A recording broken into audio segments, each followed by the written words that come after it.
Episode start होता है बिल्कुल उसी सीन से जहां पर फैंग सोचता है कि इंसानियत को उम्मीद की जरूरत है, फिर चाहे वो उम्मीद बेकार ही क्यों ना हो। इसी के साथ व्यू चेंज होता है और हम एक सिटी का सीन देखते हैं जहां पर न्यूज आ रही होती है और ये न्यूज रिपोर्टर इन सभी लोगों को बता रही थी कि ये जो 2 सिल्वर जायंट्स हैं ये वेरियस कंट्रीज ने मिलकर डेवलप किए हैं जो कि लेटेस्ट टेक्नोलॉजी है और इसी के साथ साथ ये जायंट्स काफी ज्यादा पावरफुल भी हैं। ये सिल्वर जायंट्स पिछले कई हजार सालों से जमीन के अंदर दफन थे, लेकिन इंस्पेक्टर लुओ फेंग ने इसे ढूंढ निकाला। इनकी हेल्प से हम इस वार को डेफिनेटली जीत जाएंगे। रिपोर्टर की ये बात सुनकर सिटी में मौजूद सभी लोग काफी खुश हो जाते हैं। तभी हम देखते हैं कि लुओ फेंग भी उनके पास से गुजरता है और यहाँ पर इन सभी लोगों को खुश होते हुए देखकर वो भी थोड़ा सा रिलीफ महसूस करता है। लोगों को इस तरह से सुकून महसूस करते हुए देखकर वॉरियर लीमैन कहते हैं, उम्मीद है कि ये उम्मीद इंसानों को जिंदा रख सकती है। और फिर वो फेंग से कहते हैं, लुओ फेंग तुम इस वक्त अर्थ के स्ट्रॉन्गेस्ट वॉरियर हो और इसी के साथ साथ तुम हम मैन काइंड की आखिरी उम्मीद भी हो। वॉरियर लीमैन की ये बात सुनकर लुओ फेंग लीडर होंग की बात को याद करता है जहाँ पर लीडर होंग ने कहा था, जब तक हमारी सांसें चल रही हैं लड़ाई कभी नहीं रुकती। फेंग अभी ये सोच ही रहा होता है कि तभी वॉरियर लीमैन फिर से कहते हैं, लुओ फेंग तुम हमें बैटल में लीड कर सकते हो। ये कहने के बाद वो वहाँ कुछ देर तक शांत रहते हैं और फिर कहते हैं, हैंगजिया बे सिटी ज्यादा देर तक सरवाइव नहीं कर पाएगा, आप वापस जाकर अपने घर वालों से मिलो, हम एक साथ यहाँ से वापस जाएंगे। ये कहते हुए हम देखते हैं कि इंस्पेक्टर लीमैन लुओ फेंग को उसके घर के सामने ले आते हैं और फिर वो कहते हैं, Luo Feng war god palace अपने आखिरी आदमी तक लड़ेगा। यानी कि दोस्तों इंस्पेक्टर लीमैन फेंग को कहते हैं कि कुछ भी हो जाए हम वार को नहीं छोड़ेंगे, फिर चाहे इसमें हम सबकी जान ही क्यों न चली जाए। वॉरियर लीमैन की ये बात सुनकर फेंग गाड़ी से बाहर आ जाता है और फिर अपने घर की तरफ चला जाता है। अब हमें कुछ देर बाद का सीन दिखाया जाता है जहाँ पर हम देखते हैं कि लुओ फेंग अपने विला के अंदर अपने रूम में टेबल पर बैठा होता है जहाँ पर फेंग सभी सिटीज में हुए डिस्ट्रक्शन के बारे में सोच रहा होता है और फेंग ये सोचकर काफी ज्यादा परेशान हो रहा होता है। साथ ही साथ हम देखते हैं कि फेंग के सामने स्क्रीन पर उन सभी सिटीज में बच जाने वाले लोगों की वीडियोस प्ले हो रही होती हैं जहां पर वो सभी लोग बड़ी मुश्किल से अपने आप को बचा रहे होते हैं। फेंग उन सभी को देखकर वहां पर काफी ज्यादा निराश हो जाता है क्योंकि वो यहाँ पर इन सभी लोगों को बचाने के लिए कुछ भी नहीं कर पा रहा होता। फेंग अभी यहाँ पर परेशान हो ही रहा होता है कि तभी बुबाता वहाँ पर आ जाती है और कहती है, लुओ फेंग तुम्हें ज्यादा टेंशन लेने की जरूरत नहीं है। इस गोल्डन हॉर्न बहमूद की तरफ से लाई गई तबाही का सामना करते हुए तुमने भी अपनी पूरी कोशिश की है और उसे रोकने में अपने बेस्ट दिया है। फेंग को बुबाता की ये बातें सुनकर हम देखते हैं कि गुस्सा आने लगता है और वो अपनी मुट्ठी को दबाने लगता है। तभी बुबाता कहती है, इस गोल्डन हॉर्न बहमूद को ओवरकम कर पाना तुम्हारे जैसे star traveller level mental master के बस में नहीं है। और तो और इस गोल्डन हॉर्न बहमूद की ब्लड लाइन को देखते हुए मुझे ऐसा लगता है कि इसको अपनी पीक कंडीशन में वापस आने में सिर्फ 1 या 2 दिन ही लगेंगे। इसके बरअक्स इंसानों के पास इससे निपटने का कोई भी तरीका नहीं है,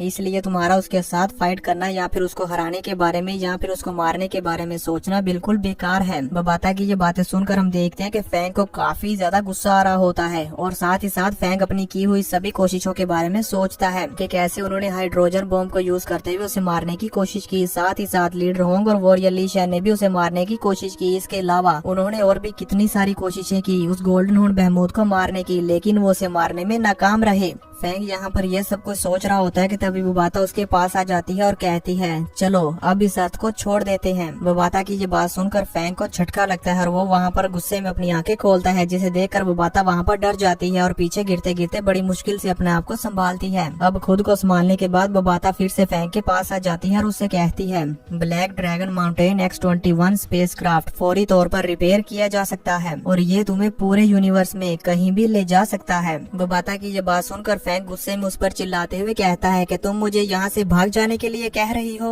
बुबाता उसे कहती है, नहीं ऐसा नहीं है, मैं तो तुम्हें जिंदा रखना चाहती हूँ, इंसानों के लिए अपॉर्चुनिटीज बचाने के लिए। अपनी फैमिली और यूजिन को अपने साथ ले जाओ और एक साथ यहाँ से चले जाओ, इससे तुम अपने आप को भी बचा सकते हो और साथ ही साथ अपनी फैमिली को भी बचा सकते हो। बुबाता की ये बात सुनकर फेंग वहाँ पर गुस्से में खड़ा होते हुए कहता है, मैं इससे इनकार करता हूँ। फेंग की ये बात सुनकर बुबाता भी उस पर चिल्लाते हुए कहती है, पर क्यों? फेंग मैं फैसला कर चुका हूँ, वार गॉड पैलेस में मौजूद हर एक वॉरियर आखिरी दम तक लड़ेगा। फेंग की ये बात सुनकर बुबाता कहती है, लास्ट मोमेंट। फिर इसके बाद और फिर परेशान होते हुए कहती है, अगर तुम मारे गए इंसानियत फिर भी फना हो जाएगी। बुबाता की ये बात सुनकर फेंग उससे कहता है, ये हमारा मिशन है। ये कहते हुए वो वहाँ से घूम जाता है और कहता है, तुम इसे नहीं समझ पाओगी। बुबाता कहती है, ह्यूमन इमोशंस बहुत ही कमजोर एलिमेंट है, तुम लोग मुश्किलात के खिलाफ लड़ना चाहते हो बिना उससे होने वाले कॉन्सिक्वेंसेस को जान मानते हुए। अगर ऐसे ही चलता रहा तो फिर इंसान यूनिवर्स में सरवाइव नहीं कर सकते। बबाता की ये बात सुनकर फैंग वहाँ पर गुस्से में अपनी मेंटल पावर को रिलीज करता है, जिससे बबाता वहाँ पर काफी डर जाती है। फैंग कहता है ऐसा नहीं है,